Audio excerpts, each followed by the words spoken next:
দর্শক, উপজেলা পরিষদ নির্বাচনের আরও খবর জানাতে গাজীপুর থেকে এই মুহূর্তে সরাসরি যুক্ত হবেন সহকর্মী তাইফুর রহমান তুহিন। তুহিন, নির্বাচন পরিস্থিতি আসলে কেমন দেখতে পাচ্ছেন? এখন তো মধ্য দুপুর, ভোট দিতে আসলে মানুষজন আসছেন কিনা এবং অপ্রীতিকর কোনো ঘটনা এখনো দেখতে পেয়েছেন কিনা?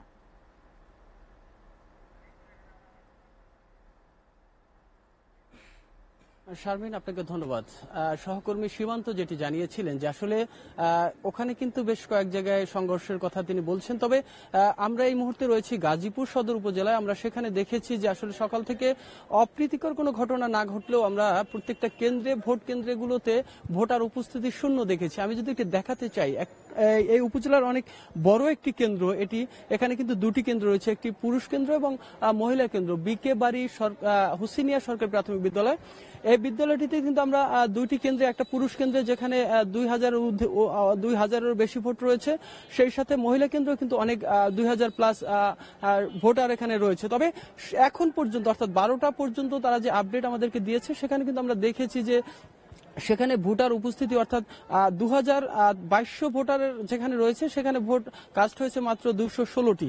অর্থাৎ যদি আমরা হিসাব করি তাহলে 10% একটু বেশি ভোট কাস্ট হয়েছে। এই একই অবস্থা কিন্তু এই উপজেলার প্রত্যেকটি কেন্দ্রে আমরা দেখেছি 8% অথবা 8%, 7%, 6%, 9%, এইভাবে কিন্তু ভোট কাস্ট হয়েছে। তবে আমরা এখানকার যারা কর্তা ব্যক্তি রয়েছেন তাদের সাথে আমরা কথা বলার চেষ্টা করেছি। তারা যেটি বলছেন যে আসলে ভোট সকাল থেকেই কিন্তু আসলে ভোট কেন্দ্রে মানুষের উপস্থিতি তারা কম লক্ষ্য করে গেছে, এবং যে কারণে আমরা দেখেছি যে এই প্রত্যেকটা কেন্দ্রগুলোতে যারা আসলে দায়িত্বরত রয়েছেন তারা কিন্তু একেবারেই অলস সময় পার করছেন।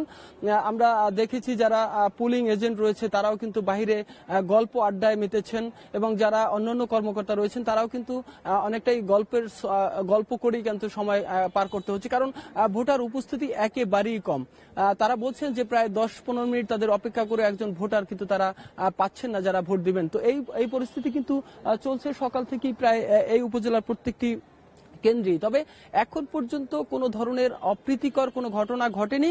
তবে বিচ্ছিন্ন কিছু অভিযোগ কিন্তু বিভিন্ন প্রার্থীর পক্ষ থেকে দেওয়া হয়েছে। আপনি জানেন যে এই উপজেলায় কিন্তু বিএনপির বহিষ্কৃত নেতা, অর্থাৎ এই উপজেলার বিএনপির যে ভাইস প্রেসিডেন্ট, অর্থাৎ তিনি কিন্তু নির্বাচন এখানে কিন্তু করছেন, আর যে কারণে এটি নিয়ে কিন্তু মানুষের একটি আগ্রহ রয়েছে। এবং সেখানে তিনি বলছিলেন যে বিএনপির প্রার্থী, তিনি কিন্তু অভিযোগ করেছিলেন যে এখানে পেশি শক্তির প্রয়োগ হতে পারে, সেই আশঙ্কা কিন্তু তিনি আমাদেরকে জানিয়েছেন। তবে আওয়ামী লীগ সমর্থিত যে প্রার্থীরা রয়েছেন, অর্থাৎ আওয়ামী লীগের যে প্রার্থী রয়েছেন, তারা কিন্তু বলছেন যে আসলে তারা সুষ্ঠু এবং নিরপেক্ষ ভোট করার জন্য তারা কিন্তু মাঠে আছেন, এবং কোনো ধরনের অপ্রীতিকর পরিস্থিতি মোকাবেলা তারা করবেন, এবং সেই সাথে আইনশৃঙ্খলা বাহিনীর কিন্তু ব্যাপক উপস্থিতি রয়েছে এই উপজেলাতে। তো এই ছিল আসলে উপজেলা নির্বাচনের সার্বিক তথ্য আমার কাছে।